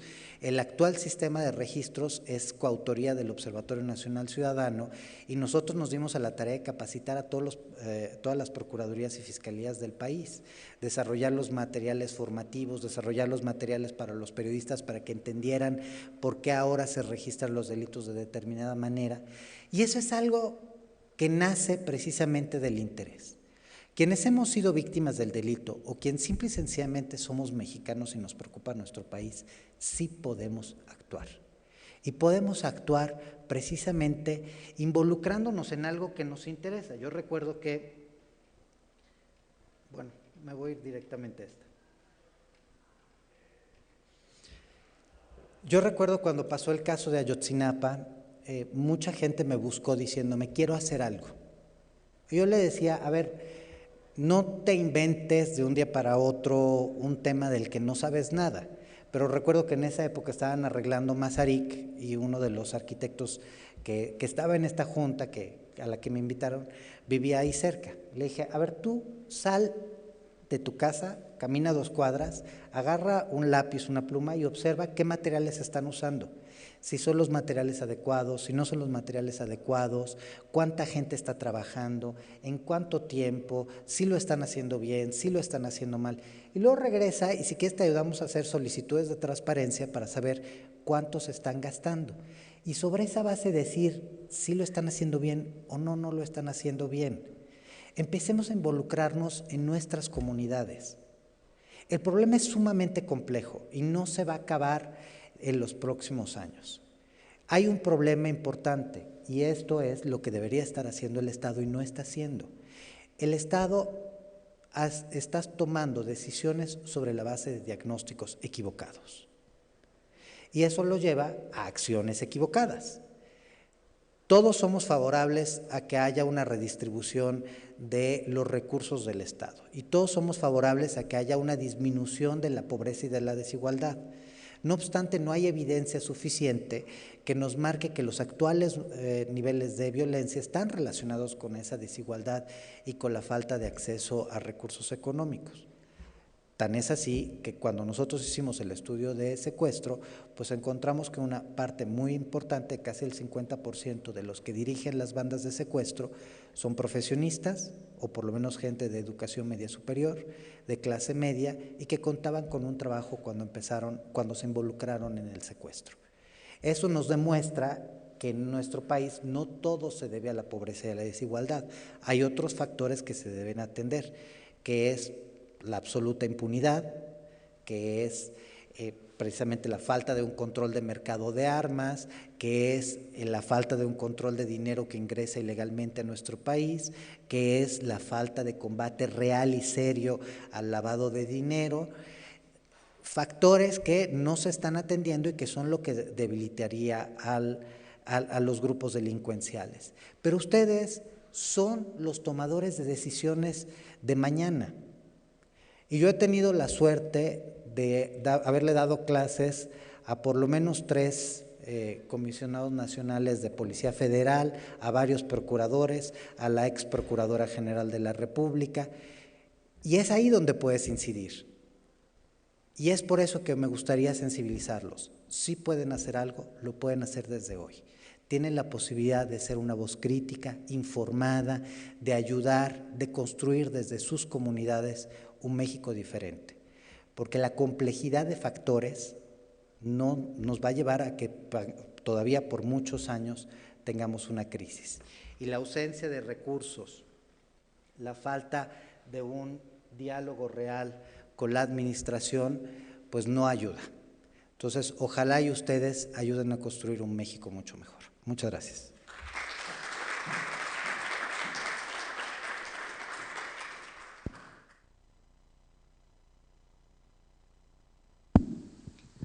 Muchas gracias, doctor Rivas. Bueno, pues después de una intensa jornada donde pensamos la violencia desde muchos ámbitos, pero sobre todo desde el ámbito humano, concluimos ahora con lo que siempre nos preguntan los alumnos. Bueno, ¿y qué hacemos? ¿Cuál es la receta mágica? ¿Sí? ¿Cuál es la solución a este problema? Pues no, solución mágica no existe, pero sí hay respuestas. Sí, respuestas que podemos tomar en cuenta, porque es un problema muy complejo el de la violencia, es multidimensional.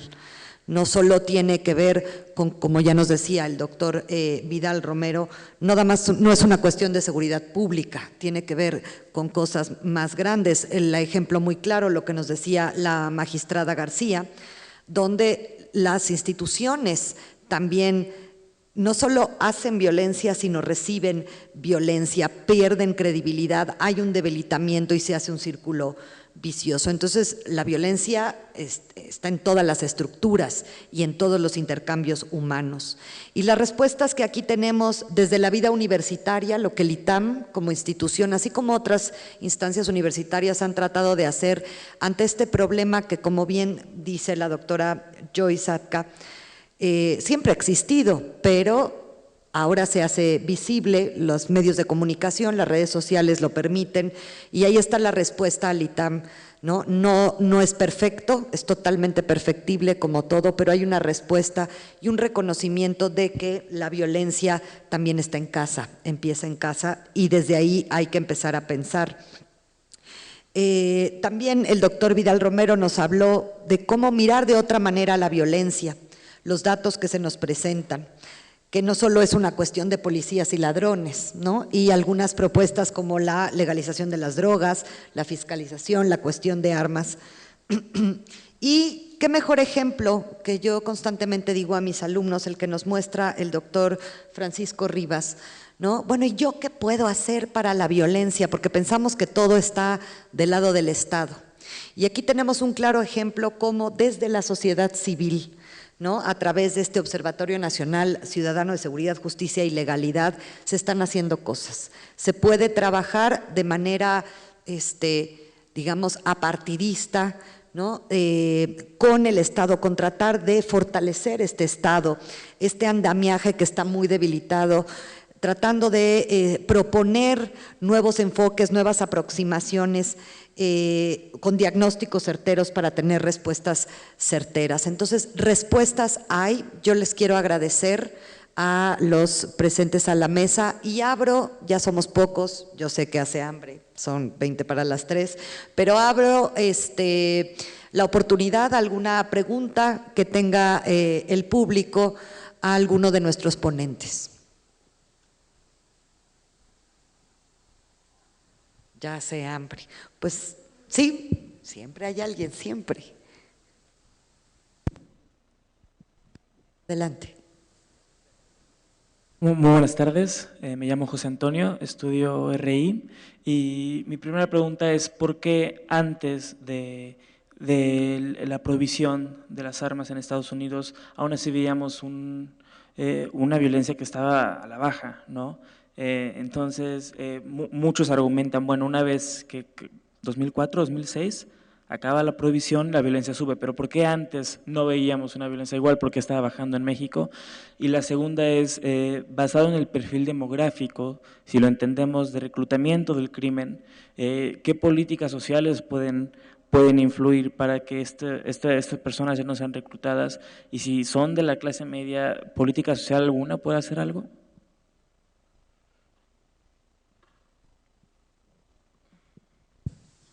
A ver, los años en donde tuvimos la menor tasa de homicidio fue precisamente a lo largo del sexenio, sobre todo en los años 2004-2005, del presidente Fox.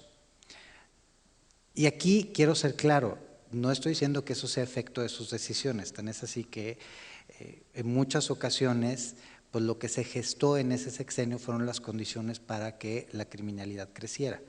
Muchos relacionan el inicio del sexenio del presidente Calderón con el destape de la violencia, cuando en realidad los primeros descabezados ocurrían un año antes de que hubiera elecciones en nuestro país. Entonces, hay que ver las cosas de una manera más crítica. ¿Qué pasó específicamente en los últimos años? Tan es así que, por ejemplo, si volteamos a ver la tasa de homicidios cometidos por arma de fuego, esa sí ha crecido de una manera desproporcional. Y hay estados, como es el caso de Guanajuato, en donde supera el 80%, o sea, del total de homicidios, más del 80% se cometen con arma de fuego.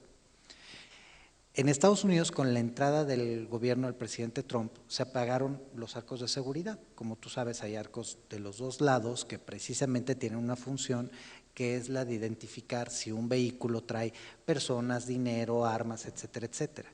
Y hay evidencia que estos se dejaron de utilizar a partir del del gobierno del presidente Trump, por una serie de decisiones de política que le convienen a él. Él está soportado por la Asociación de Armas de Fuego y hay un crecimiento importante de armas de fuego. El Congreso de los Estados Unidos calcula que aproximadamente cada año ingresan por la frontera norte 230,000 armas y de estas casi el 80% salen de la frontera de Texas. O sea, es decir, no solo todos los estados tienen una amplia salida hacia México de sus armas, pero Texas es el que concentra la mayor cantidad. Y es un hecho que la mayor parte de armerías que hay en Estados Unidos están focalizados en Texas y están cerca de la frontera mexicana. Entonces, sí hay desde ese punto de vista un tema de política internacional que México no ha puesto suficientemente sobre la mesa. En los últimos meses ha habido un posicionamiento un poquito más claro, pero nosotros llevamos años diciendo hasta que México no ponga un alto y le exija a Estados Unidos lo que Estados Unidos le exige a México, pues va a ser muy difícil bloquear las armas. Ahora, para la complejidad de las armas no tienes solo a Estados Unidos, tú tienes las armas que entran desde todas las otras fronteras que son sumamente permeables. Tú tienes un problema en nuestras aduanas, en las carreteras, de inteligencia, porque perdón, aquí en la Ciudad de México todo el mundo sabe dónde se venden las armas. Les hago una pregunta, ¿cuándo ven un operativo ahí? Entonces, hay toda una serie de debilidades, hay una serie de armas hechizas en México y hay una serie de armas, municiones que se venden, que se pierden o que se prestan incluso por parte de la autoridad. Entonces, ese es un problema. Y por el otro lado, en términos de política social, pues definitivamente es muy complejo. Hay delitos que tienen una tradición familiar. Hay una evidencia, por ejemplo, en el caso tanto de narcotráfico como de secuestro, que si tu papá se dedica a eso, tienes una mayor probabilidad de dedicarte a eso. No necesariamente en el robo, no necesariamente en otro tipo de delitos. Entonces, sí necesitas identificarlo. Yo creo que no puede ser de la misma naturaleza en Tijuana y en Juárez que en Guerrero o en Veracruz. El tema es que, y creo que Vidal lo decía con mucha claridad, si tú piensas que todo es igual y si tú tienes nada más un martillo a todo le ves cara de clavo. Las condiciones sociales son muy diferentes. Ahorita estamos trabajando, por ejemplo, con Luisa María Alcalde, la Secretaría del Trabajo, porque no estamos convencidos de que la política de transferencia de jóvenes construyendo el futuro sea una política que va a atender a los grupos vulnerables. De hecho, parece ser que no lo es, como tampoco la de Sembrando Vida, pues va a tener algún efecto porque asume que tú como agricultor eres el agricultor que por tu decisión pone la plantita de marihuana o de coca, pero en realidad no es exactamente así. Entonces, tienes que definir, o sea, está muy bien que tengan una política social muy sólida o muy fuerte, pero sí necesitas direccionarla para que tenga un efecto. Sí. Sí, solo para agregar a lo que decía Francisco, hay un documento muy interesante de Dubé y García Ponce, en donde hubo una prohibición de armas de asalto en Estados Unidos del 94 al 2004, y en 2004 no renovaron la prohibición. Entonces empezaron a vender armas de asalto en Estados Unidos, que son las que usan los grupos criminales en México. Y lo que ellos encuentran es evidencia en la franja fronteriza y 100 millas después de la franja fronteriza de cómo se incrementa la violencia a raíz de que se levanta esa prohibición en las armas de asalto, ¿no? Entonces toda la evidencia, digamos, apunta a esto, ¿no? Que es un problemón. Y en la parte social, yo no estoy muy convencido de que esa sea, digamos, el enfoque de la política de seguridad. La política social, especialmente en un país como México, la tienes que hacer o la tienes que hacer y va en paralelo a todo esto, ¿no? Y de muchas formas puedes aproximar el problema y no hace demasiado sentido en términos de que eso vaya a resolver la probabilidad de que los jóvenes entren a la actividad criminal. Si lo piensas, por ejemplo, en términos de narcotráfico, pues es como un mercado en donde hay un empleador ilegal que te está ofreciendo tal cantidad. El empleador legal jamás va a llegar a ese monto dado, por ejemplo, tu capital humano. Entonces es imposible competir en ese sentido, ¿no?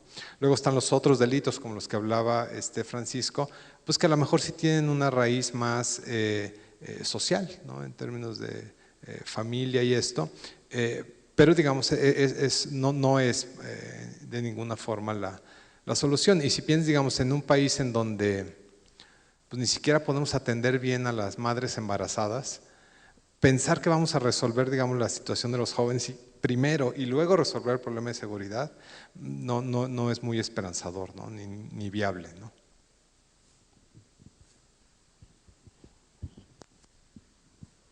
Sí, adelante.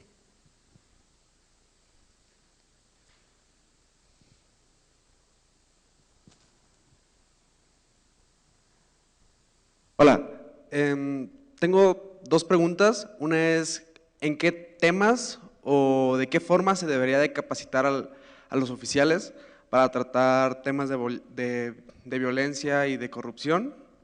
Y ambos mencionaron de los focos de atención que cada ciudad tiene, incluso cada colonia. De hecho, ya no hay muchos itamitas, pero todo el que es foráneo sabe que de noche no te acercas a la Chihuahua. ¿Cómo se debería de capacitar a los oficiales para atender estos focos y bueno, estos focos de violencia? La primera se debería capacitar con eficacia, y aquí quiero decir por qué. Yo llevo 15 años trabajando con policías y procuradurías del país, y las capacitaciones generalmente a lo largo del país ocurren en el tiempo libre de los policías o de los agentes del Ministerio Público y después de su turno. O sea, tú te chutaste 24 horas en la calle y ahora te vas al curso de lo que se te ocurra. Entonces, en la mejor de las hipótesis te vas a dormir y por lo menos vas a descansar. En la peor vas a estar en la peor de las actitudes porque, entre otras cosas, vas o vas. Y como esos horarios absurdos generan espacios de oportunidad, muchos de los policías de nuestro país en su tiempo libre son taxistas, Ubers o lo que sea. Entonces, aparte, cuando tú le pides a un policía que vaya a trabajar o que vaya a tomar un curso todo el día que tenía que descansar, no solo no está descansando, sino que tampoco está teniendo ese ingreso extra de un trabajo honesto. Entonces, lo que hacemos es invitamos a los policías honestos o a los ministerios públicos o a los peritos a que estén de malas y que tengan menos recursos si son honestos, porque si son deshonestos pues es lo de menos. ¿Qué debemos capacitarlos? Pues en muchas cosas, pero la primera es desarrollar un sistema a través del cual tú sepas qué es lo que necesita esa comunidad en particular. El otro aspecto en el que nosotros hacemos mucho énfasis es precisamente la toma de decisiones con base a información. A mí me llama la atención que de verdad tú ves el mapa por hotspots, es decir, los puntos calientes de ocurrencia de los delitos y por horarios. Por ejemplo, en la Ciudad de México sabemos que en promedio entre 12 y 6 de la tarde se concentra la mayor cantidad de robos a transeúnte, que por colonia tiene sus particularidades, es más, por crucero tiene sus particularidades.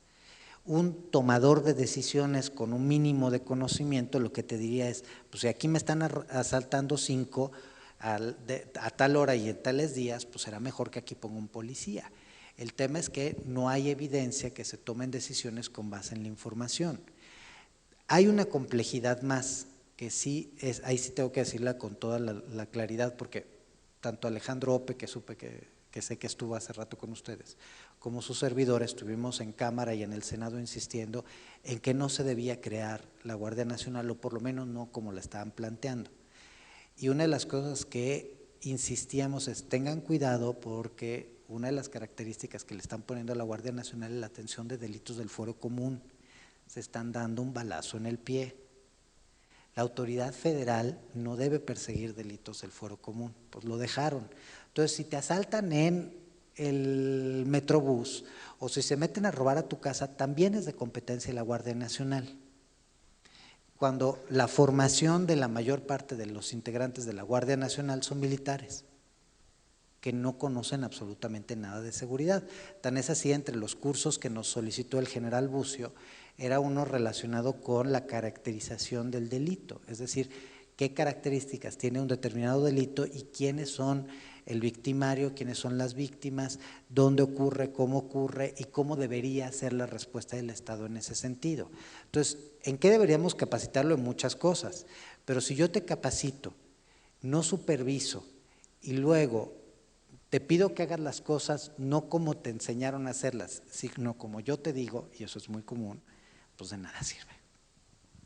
¿Quieres agregar algo? Sí, bueno, solo como enfatizar la parte de monitoreo, digamos, la evidencia es que el problema de selección en las policías, digamos, algo necesario, pero no suficiente. Bueno, sí, para ver buenos cuerpos de policía, lo más importante es el monitoreo de qué están haciendo, ¿no? Y para eso, afortunadamente, ya hay mucha tecnología que no estamos utilizando en muchos casos, ¿no? Gracias. Y bueno, no quiero criminalizar a los oficiales, tengo familiares oficiales y federales, pero yo como estudiante y además, como ciudadano y además como estudiante, ¿cómo debería de responder a situaciones en las que me veo, se me fue la palabra, que violentado por los oficiales, o sea, casos de corrupción de los oficiales hacia mí? A ver, tenemos un problema en las unidades de asuntos internos de las policías de nuestro país. La verdad es que pues están de adorno en la mayor parte de los casos. Tan es así que Causa en Común hizo un estudio muy interesante sobre las condiciones de las policías y te decía, unidad de asuntos internos tiene a 2 personas para atender a un cuerpo de 1000 policías, ¿no? Entonces, pues dices, ¿qué van a hacer? Nada. Tú tienes que generar, o la autoridad tiene que generar canales de denuncia en donde el denunciante queda protegido, porque si no es muy fácil que te amedrenten. Nosotros en el observatorio tuvimos 2 casos de 2 integrantes que fueron precisamente amenazados por la autoridad después de haber sido víctimas de un delito. Entonces, la bondad es de que ellos trabajaban con nosotros y nosotros pudimos apoyarles, pero sí es un tema complejo. En el observatorio abrimos un área de atención a víctimas precisamente porque entendemos que a veces es mucho más fácil tener un acompañamiento y una supervisión ciudadana para que se pueda dar cauce a un hecho de cualquier naturaleza respecto a ir solos. Sí tenemos un problema con las policías, insisto, mucho porque no hay buena supervisión, mucho porque no hay sistemas meritocráticos de carrera que incentiven la buena conducta y muchos porque precisamente están tan rebasadas en todo que hacen lo que pueden con lo que tienen.